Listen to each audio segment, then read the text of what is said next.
All right, I think that's my cue. Hey everybody, how you doing? My name is Martin Woodward, and we're going to be talking today about building sustainable software with DevOps on GitHub. So welcome. I am very aware I'm the last session of the evening in this room, so we'll try and wake you up a little bit, try and have a bit of fun, and we'll see how it goes. As I say, my name is Martin. This is where I live in Northern Ireland.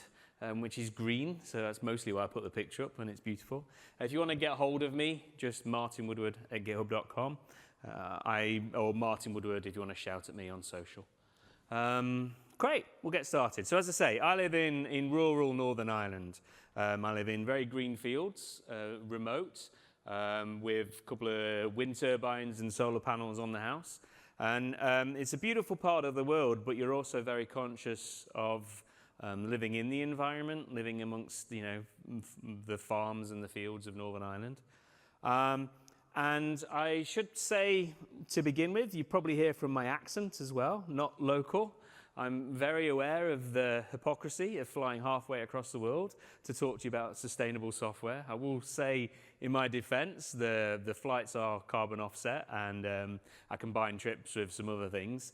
But it's worth also saying that I know I'm not perfect, and I know the work that I'm doing is not perfect, and it doesn't have to be. It's about trying as hard as we can to get a little bit better. I get the train where I can. My home is powered, and my work's all powered by renewable energy. But I eat meat, and I fly too much, so we all try and do our best for the environment and try and do a little bit. And that's kind of going to be the theme of today's talk, is what small things can we do? Because those small incremental improvements, they can add up over time, especially for the work that we all do, where we impact, tens, if not hundreds of millions of customers and end users. So we have the power to make massive changes by making very small actions. So that's what we're going to do. Worth saying, this is, when I talk about sustainability, I'm meaning sustainability in the environmental sense, sort of green software. I also do worry in my day job about how to make open source sustainable in terms of things like making sure maintainers don't get burned out, how to make sure they have income streams and things like this for open source. That's not what we're going to talk about today. We're going to be talking about how to make software greener, because there is a climate crisis going on, despite what you might read on the news occasionally. We can't ignore it, and global temperatures are rising. We have issues with water. We have issues all across the world. So Microsoft, they are doing a lot to try and make some sort of bold kind of commitments around sustainability. One of the reasons why I'm proud to be part of Microsoft and now part of GitHub. They actually set a pledge to become carbon negative by 2030, water positive, and also any land that they use, they're going to protect more land than they're actually using. And then by 2050, amazingly, their plan is to not just be carbon negative, but to have removed enough carbon from the atmosphere to pay back, to make up all of the carbon that Microsoft has ever emitted as a business since 1975, when it was founded, which is a pretty bold claim for the future. But I'm used to bold claims for the future. I've listened to politicians on the news and things, can be quite skeptical by some of this stuff. So why should you believe me? Well, the thing I'm seeing today, Microsoft are now actually one of the largest buyers of renewable energy across the entire world. And in fact,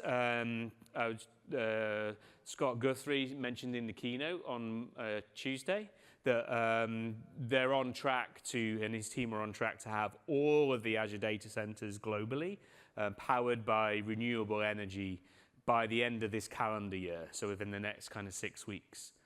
So that's not a 2030, like maybe we'll get there. That's we're going to be there by the end of the year in terms of fully renewable. And they're also investing heavily in amazing technologies. I live in, as I say, Northern Ireland, and with quite a few data centers around Dublin in rural Northern Ireland. So I've had the opportunity to travel and visit some of the DCs, and the ones in Ireland, actually, they cheat because the weather's terrible in Ireland, and so they're all air-cooled. It's quite actually a genius idea. Let's put our data centers in places that don't need air conditioning. That's one idea. The other thing with like the modern generation of data centers in warmer parts of the world that you might actually want to live in, they have introduced water cooling, which is obviously, that doesn't sound good for some of the communities we have here in America that, have water issues. It's a closed loop system, and the initial fill of the entire data center takes the equivalent of, it's just like 20 homes to fill the entire DC. And then once they've filled it, it's like big swimming pools. They then reuse that water. There's no loss to evaporation. And they keep that same set of water for around 6 years before they then cycle the water out. So that's pretty amazing. And you shouldn't take my word for it, though. You shouldn't take anybody's word for things. If you want to do the research, actually, Microsoft published a full sustainability report that's completely open, where you can go and track and see what they're doing and, ask them to do more, as we all should, as customers of Microsoft. But yeah. So, question. I'm in engineering. Who here is a developer team, part of an engineering team? Okay. And then who manages engineers?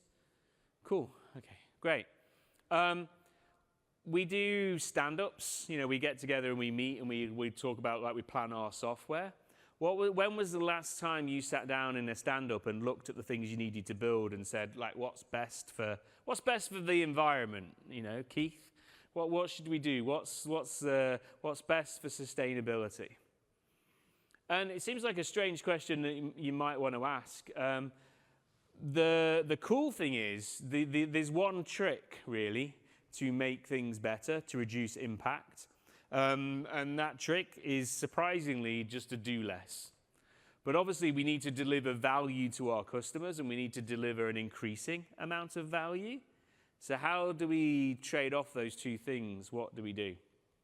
Well, the first thing is actually, it's all, mostly it's about reducing the power consumption, power and bandwidth is because of power. So when you're reducing the environmental impact of your code, you're increasing the efficiency of it, you're trying to offload tasks if you've got GPUs accessible to the device or the servers that you're using. There's certain types of tasks you can offload to your GPU, which is then much more efficient rather than using CPU cycles. You can use GPU cycles. You can use power-efficient processors, switching to ARM-based processors, that sort of thing, can save a lot in terms of power. And that's all to help reduce your power consumption, reduce your bandwidth consumption. The other trick that we do is we try and increase the density of our compute as much as possible.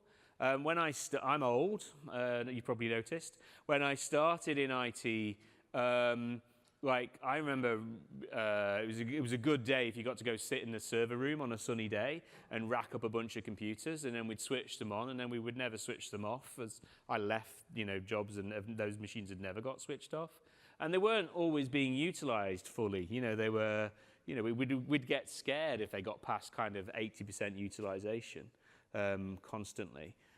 So by increasing the density of compute, by using technologies like containers or by moving to the cloud, you are significantly reducing the carbon footprint of your software just by doing that, because you're sharing the power of having this machine switched on all the time.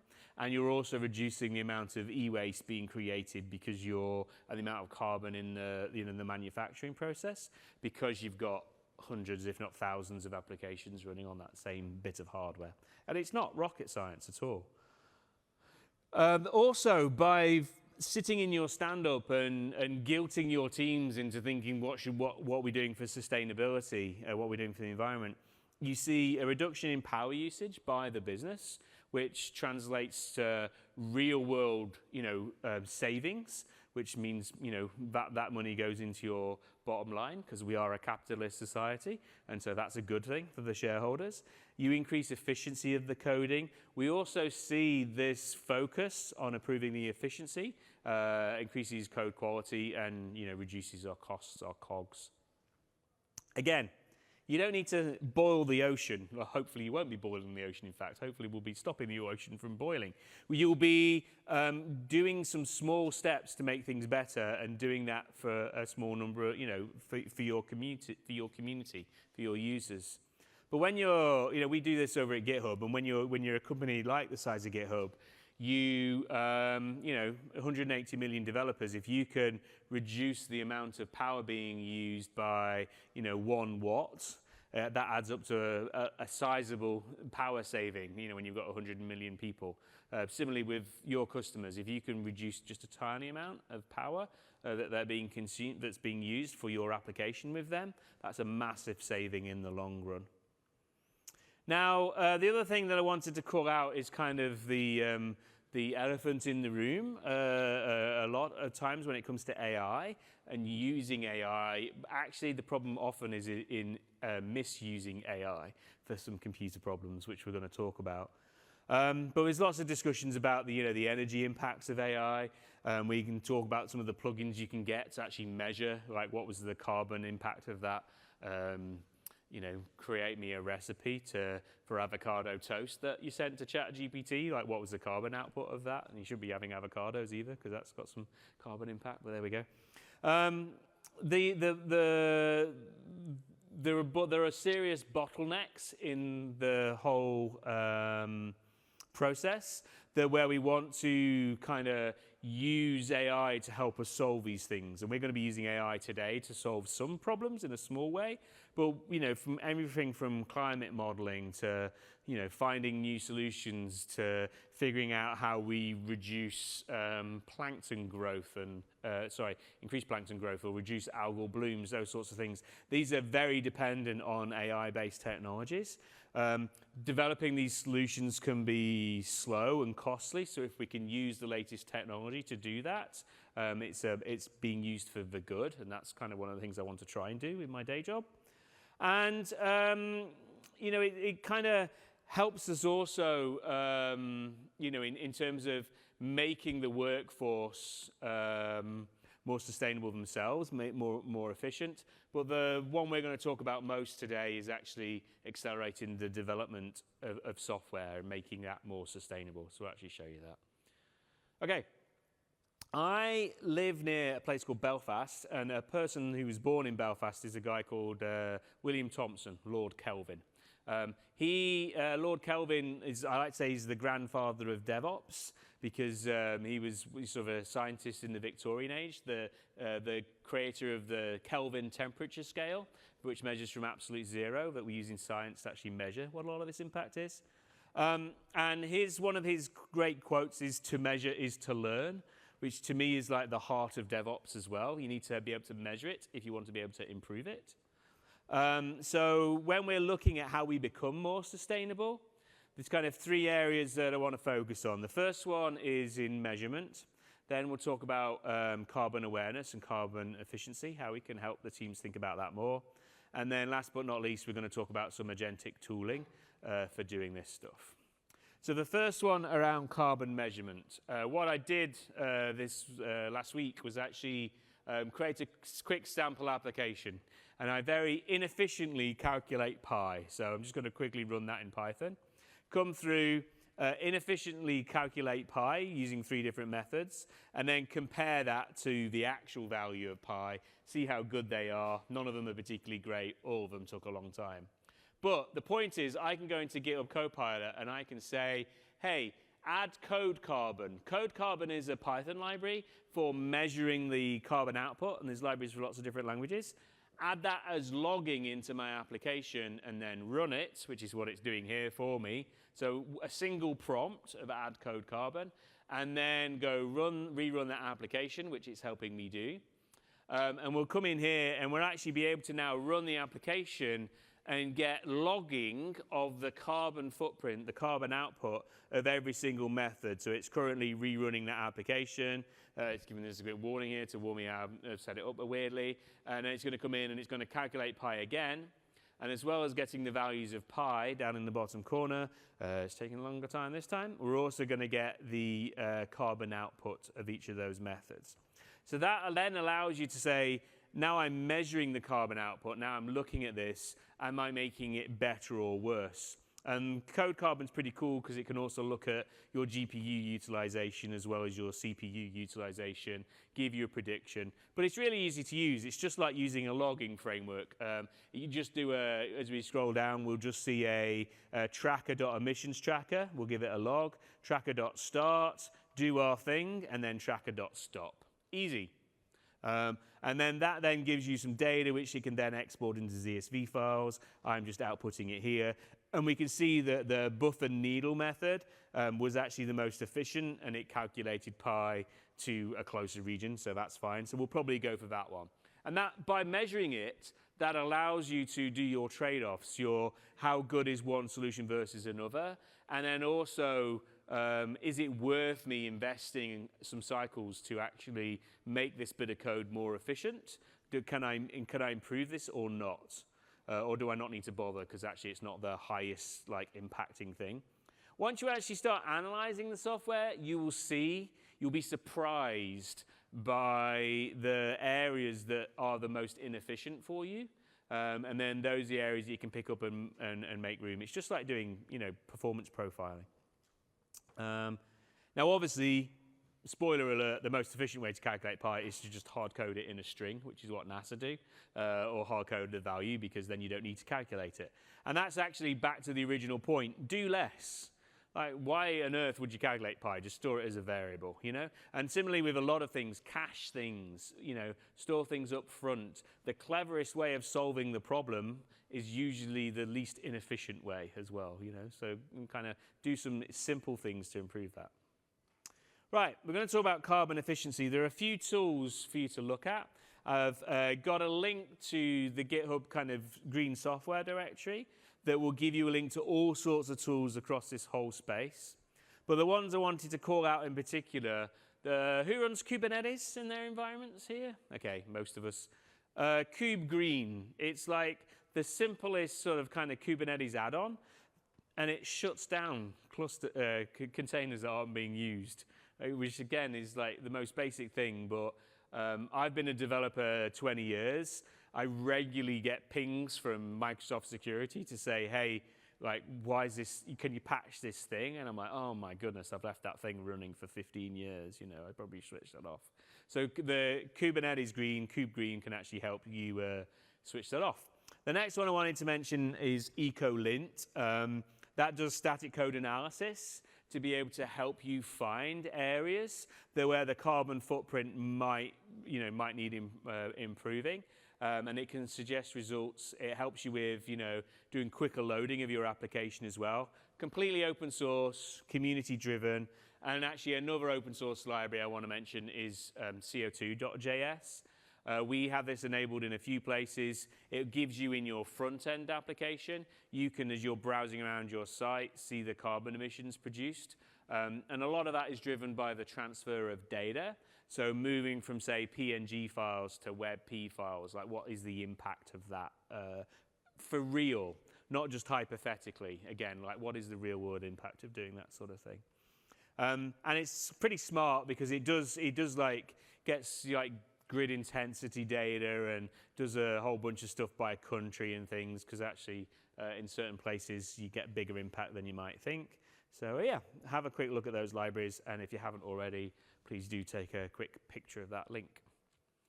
Right, the next thing I want to talk about in the do less area is an area that's close to my heart, is around build automation. One of the problems with builds is once they're working, you kind of never want to touch them again. But it's also where we find these huge inefficiencies where people are running servers and just burning fossil fuel. So the first one is my top tip. I don't work for Microsoft, I work on the GitHub side, But so sounds somewhat self-serving, but it's less self-serving than you might think. Use the hosted servers that they give you. I don't care, I doubt your data center is more green than Microsoft's data center, based on what I'm hearing about all the data centers that are running. And definitely that machine in the cupboard in the back office or the one under your desk that's burning power is definitely a lot less efficient than running it as a hosted server. So if you can move to hosted servers, use them. 2 reasons. One, the electricity and the data is being produced. If you do it by January, you'll know it'll be 100% renewable energy. Also, the density of compute, like Microsoft are great at cost cutting, at reducing costs of things. And so they do that by increasing the density of compute, by getting the most out of the CPUs and GPUs that they own. And they're constantly working to improve the efficiency there. Again, you're not. You just want your build to work. So use a hosted server, it'll be greener.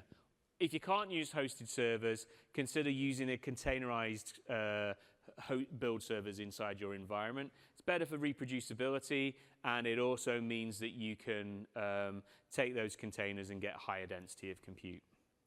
The next thing, please, please, please, avoid cron jobs, so scheduled jobs. They're the worst for somebody leaves a business and those cron jobs stay running for another 20 years, okay? The trick is to do less. Please move away from them as quickly as much as you can. And if you do have to have a scheduled job, the first thing that scheduled job should do is a quick check to decide if it needs to run or not. Has the thing I'm building changed? I've been to customers where they've got a build server running a scheduled job every half hour to do a build of a thing of code that hasn't changed in 5 years, So, and that's, again, just raising the electricity price for your business, and then which reduces profitability and increases the prices and everything. The next thing is to use caching aggressively inside of GitHub Actions, but also in Azure DevOps pipelines. You can cache build outputs. This is again back to the do less. If you don't have to rebuild something, if you don't have to re-download something, cache it. Not only will you be saving the planet, you'll also be significantly reducing your build times. All of these things will reduce your build times. And the last one is, this particular section is only to build when there's been change. So make sure, use things like webhooks, and then also look at your jobs to make sure you're only building when the thing's changed. Again, that's good practice for builds, and not to be constantly building all the time. I'm a big believer in using builds that are appropriate to where you are in your life cycle. Too many people just do the full CI build every single time, and you don't need to do that every single time. Like if you're on a pull request, so a code review, you want your build to be very fast, to give your developers instant, very, very quick feedback. We have a goal that a build should take less than 10 minutes for GitHub. Like that's to build all of GitHub. That should be able to be done in a verification back in under 10 minutes, because as a developer, you've sent that pull request in for code review.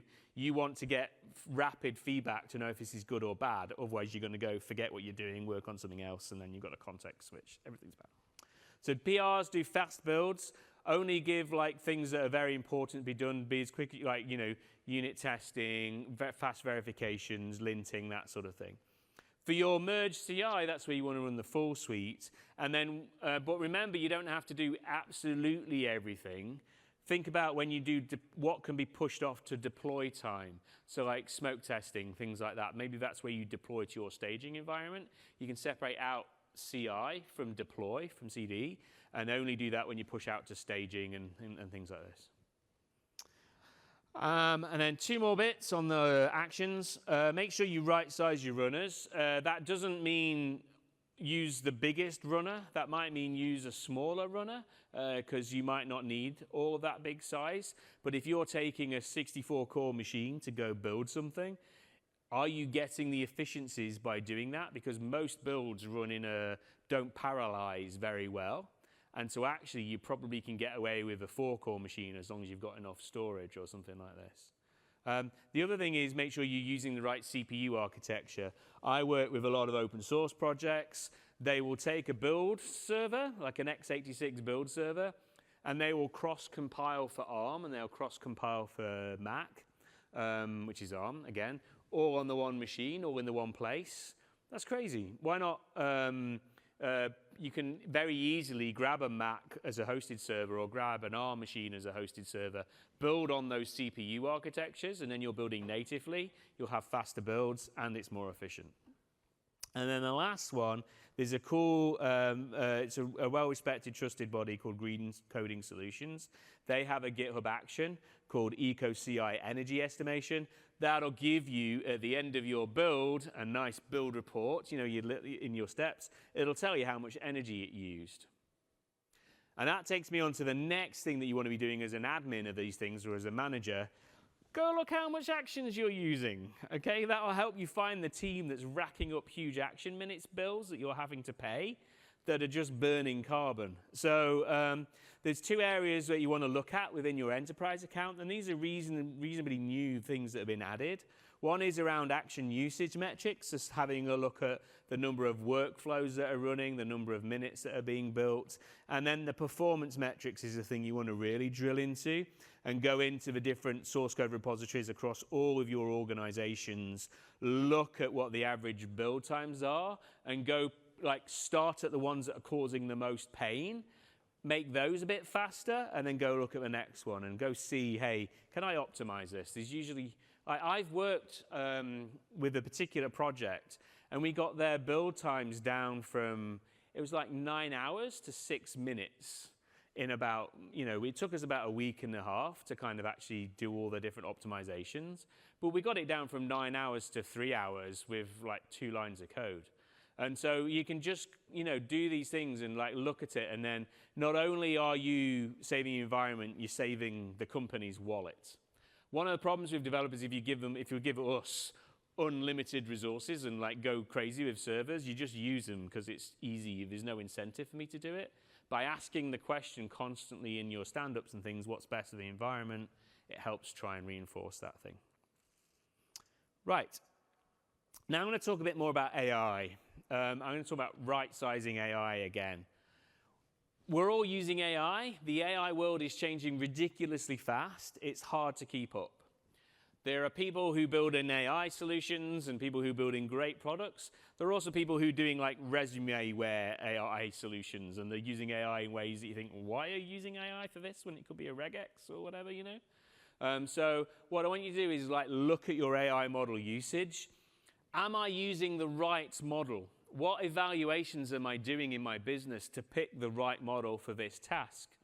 I've got an example here. It's very contrived, but basically I've got a blog post, and I'm just going to ask 2 models to summarize it for me.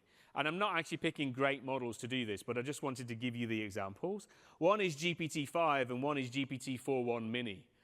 Hey, GPT-5, that's bound to be better because it's got the 5 on the end, okay? And then I've got 4 mini. 4 mini is giving me an answer already. They started at exactly the same time. And it's going to have completed an answer, there you go, in 17 seconds? It's giving me a complete summary. It's actually quite a good summary. It's readable. Everything's amazing. GPT-5 I've sped up, believe it or not. And there we go. I've started it back to normal speed again now. It's now giving me the result. And it's a very in-depth result, this summarization for me. Because GPT-5 has more reasoning capabilities. It can do more complex tasks. It can do thought. It is a better model in terms of reasoning. I don't need reasoning. I just need text summarization. The lowest, cheapest, fastest model can do text summarization really well. And actually, if you look at the output, the text summary it gave me was bigger than the input, which is, it's like going to, you go and you talk to different engineers. You'll go talk to the junior dev, they'll give you back an answer. You go talk to the solutions architect, they'll give you a big book of things because they've thought about it a lot more, Similarly with models, pick the right model for the job. And in this case, the right model for doing text summarization is often quite a small model. But if you want to do something that involves lots of thought, lots of processing, lots of complex thinking, then you use a bigger, more costly model. But it will cost you, and it uses more carbon. Okay, we're going to do some cool stuff now. We're going to look at some agentic tooling. This tooling comes from a team I work with called GitHub Next. They're awesome. They're like our research arm in GitHub. They've got a few things. They were the ones that built GitHub Copilot originally. So I've been working with them since late 2020 on GitHub Copilot. But lots of cool things have come out of the Next team. What they're currently looking at is what we call agentic AI, or agentic DevOps, where they're actually taking it's on the command line. They are asking an AI to go build them a GitHub action to do some stuff, which then continuously improves the software. So it's an open source tool. It actually it integrates with the Copilot CLI, with GitHub Actions, and it creates these actions for you, which you can then run on your team. There's a few of them I'm going to talk about that I like that are cool, and then I'm going to focus on the efficiency one. So the first one, we've got an amazing accessibility team at GitHub. They do a ton of work. They're fantastic people. Helen, who's the engineering manager on that team, I'm lucky enough to call her a friend. They've actually just released this new accessibility scanner. And it can easily find, like a tricky contrast issue. It can find some things. And this is like, it does it agentically. And this is sort of one example of using AI as part of your CI process that can really, really, help. And you can actually do a whole talk about this. When you go down, it's pretty simple to actually do once you've got the workflow file. But then what it does is it creates, based on what it sees, it creates accessibility issues that you can then use Copilot, or you can have a human go and fix. And that creates things, and it's looking and it spots that, for example, here the contrast ratio wasn't great, and you want a better contrast ratio between things, and it's cool, it's neat. The next thing I want to show you is actually a fun one. It's for doing continuous experimentation testing, but we have some fun things. This is great for different areas. The one example I'm going to show you is actually with a game, but you can actually use it with all sorts of website areas. You can write agents that act like customers. So in this example, we wrote 3 agents for a game we have that's like Doodle Jump, but with copilots, where you come in and we have a low skill agent, a medium skill agent, and a high skill agent. And then what we can do is we can run that fast. We can speed that up because it's just now an AI playing a game kind of thing, or an AI browsing a website, or an AI trying to make a purchase on your website. And it can go through and do testing, which is pretty cool. Now, once you've got that set up, you can then run that automatically, and you can do a few runs of it. So we do a histogram of changes. We added a feature into our game where we added lava blocks. So like if you don't touch the lava or you'll die kind of thing. So we added the lava blocks when you were jumping. But when we had the coefficient, the lava coefficient set to, the probability of a block being a lava block, it turned out we made the game too hard, because you can see the medium, low, and high skill, they're all around the same area in the histogram in how well they can do, how long they live. They're all in that same place of not very long. So accidentally, by adding this new feature, we'd made the game awful for everybody, because now they couldn't play it. And that wasn't something we necessarily noticed, because we play this, we play it far too much, especially the people that did this game. So they got good at it. Equally, when you're building your website at work, you know where those features are. So you know how to do something. You forget you've made something harder. But if you do it with a virtual customer or a virtual player, then that helps you spot these problems. So we made it too hard. So then we adjusted the lava coefficient from 1.2 to 0.5, so halved it. And then we noticed the histogram spreads out more. So our high skill player can live for a very long time on average, whereas our low skill players, further down the thing, and then the medium skill player has a nice histogram curve. So that's that particular agentic tester. And then 2 more I want to talk about. The first one is you've got a code base. You've inherited it. it's got next to no unit tests, and you want to increase the test coverage. But no customer is going to pay you to write unit tests for code they've already paid for. We don't get that luxury in our lives very often. So how do you, little by little, improve the test coverage as you're doing other things? So what we've created is a test coverage agent, which as part of your builds will actually add a few tests every time. Look at the most impacted, the most probably impactful areas to create some tests, add some more tests, but do a few a day that can then be reviewed by a human and merged into the code base. There's nothing worse than having an AI agent go create millions and millions of lines of code that nobody understands. You want to do a little bit day by day, and then if you do this day by day, you'll get a huge test suite over time. So we have that. We switched that on our own code base. This one's actually on an open source code base called, it's the 𝗦𝗽𝗀𝗃 library. And we can see there, it goes and it does stuff. It creates not only creates the issues, Copilot then comes along and creates the probable, fixes for any tests that fail as well. So that's pretty neat. But it's doing it in a sustainable way, in a way that humans can actually understand. And then the one I wanted to highlight for you is around continuous efficiency. So this is similar to continuous testing, but this is continuously measuring the efficiency of your code. Now you've got some unit tests in place, you can now run those against your code and look at how efficient that code is while running the tests. And this again is where continuous AI and AI agents really excel. So in this example here, we ran the agent to go look for this on a library that runs on GitHub. And we came in and we found, and it sounds so basic, we found a regular expression. And rather than loading because regular expressions get compiled usually when you use them in the library and then they're execute. The coder, the programmer, had created the regular expression inside of a while loop rather than outside of the while loop and then calling it. And so it had to keep compiling that regex every time at runtime. When you're reading that code, you never notice this is a problem, but it detected there was a problem and it said, hey, this is simple. Go and pull the regex out into your, the declaration part of the code. And then when it's running it within the while loop, everything will be efficient. This while loop seems to be getting called a lot. It's worth making this change. So we come in, we've got the pull request coming into browserify, and we come in and we measured it, and they say here it's authored by the continuous efficiency agent. Looks good. Code reviewed. Looks great. Efficiency savings, tiny. Not a huge amount. But actually, not a huge deal.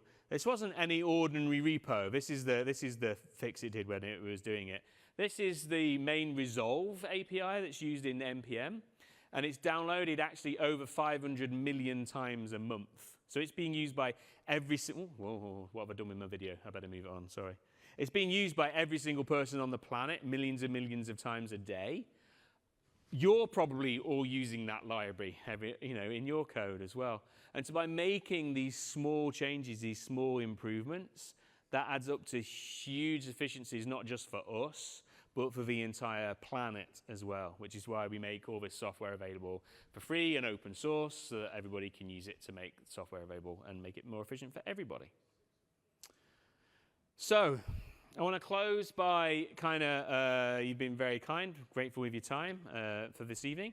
When you get back home next week, think about where can we make code more efficient? Where can we make our software better?